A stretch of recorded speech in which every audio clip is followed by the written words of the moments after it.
Baik, bismillahirrahmanirrahim. Assalamualaikum warahmatullahi wabarakatuh. Nah, pertemuan kali ini kita akan membahas mengenal apa itu asma. Nah, balik lagi bersama saya Muhammad Rizky Abdul Hikam Kamal, NIM C1A19061. Baik, kita langsung masuk aja ke materi ya teman-teman. Yang pertama, kita memasuki pengertian apa itu asma. Asma adalah salah satu jenis penyakit yang ditandai dengan penyempitan dan peradangan saluran pernapasan yang mengakibatkan sesak atau sulit bernapas. Nah, asma juga bisa menimbulkan gejala lainnya seperti mengi, batuk-batuk, dan nyeri dada. Saluran pernapasan pada pengidap asma lebih sensitif dibandingkan dengan orang lain tanpa asma. Nah, baik, kita masuk ke faktor risiko asma ya. Nah, bakteri yang berasal dari debu dapat menjadi pemicu utama faktor risiko dari asma. Bakteri tersebut bernama endotoksin yang umumnya berada pada perkakas rumah, terutama di kamar tidur yang menimbulkan gejala asma. Nah, selain itu juga ada pula nih beberapa hal yang lainnya yang bisa memicu asma, antara lain yang pertama, merokok, bulu binatang, udara dingin, infeksi virus, paparan zat kimia, aktivitas fisik, infeksi paru-paru dan saluran napas bagian atas, pekerjaan tertentu seperti tukang las, kayu, atau pekerja pabrik tekstil, emosi yang berlebihan atau terlalu berbahak-bahak atau menyedihkan yang berlarut-larut, dan yang terakhir ada alergi makanan seperti kacang-kacangan. Baik, selanjutnya kita masuk ke penyebab asma. Nah, asma dapat disebabkan oleh debu, asap rokok, bulu binatang, udara dingin, aktivitas fisik, dan lain sebagainya.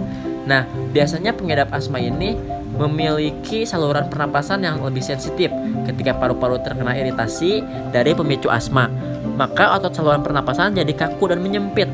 Nah, pada pengidap asma, saluran pernapasan akan lebih sensitif sehingga paru-paru yang terkena iritasi dari pemicu asma dapat menyebabkan otot saluran pernapasan. Baik, masuk ke gejala asma ya.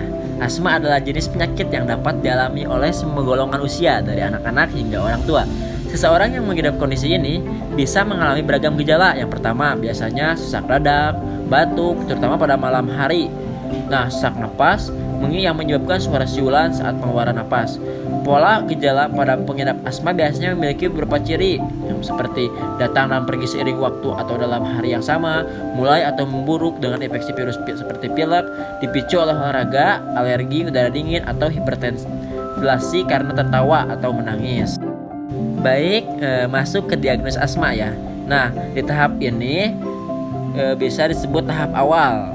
Dokter akan melakukan wawancara medis atau anamnesis dan pemeriksaan fisik untuk mendiagnosis penyakit asma. Diagnosis asma didasari oleh gejala yang bersifat episodik. Gejala berupa batuk, sesak napas, mengi, rasa berat di dada, dan febrility yang berkaitan dengan cuaca. Untuk membantu menegakkan diagnosis asma, dokter juga akan melakukan beberapa pemeriksaan penunjang. Contohnya, valve paru dengan alat spirometer, pengukuran valve baru digunakan untuk menilai. Oke, balik ke komplikasi asma. Penyakit asma yang dibiarkan tanpa penanganan yang tepat bisa memicu berbagai komplikasi. Nah, seperti masalah psikologis atau cemas, stres, atau depresi, menurunkan performa di sekolah atau pekerjaan, tubuh sering terasa lelah, gangguan pertumbuhan dan pubertas pada anak-anak, status asmatikus yang kondisi asma yang parah dan tidak dapat merespon dengan terapi normal, pneumonia, gagal pernapasan, kerusakan pada sebagian atau seluruh paru-paru, dan yang paling parah ialah kematian. Pengobatan asma. Dalam pengobatan asma ada dua hal nih yang perlu dilakukan, yakni meredakan gejala dan mencegah gejala kambuh. Oleh karena itu, penting menjalani pengobatan dengan dokter sehingga dapat diberikan obat untuk mengatasi asma.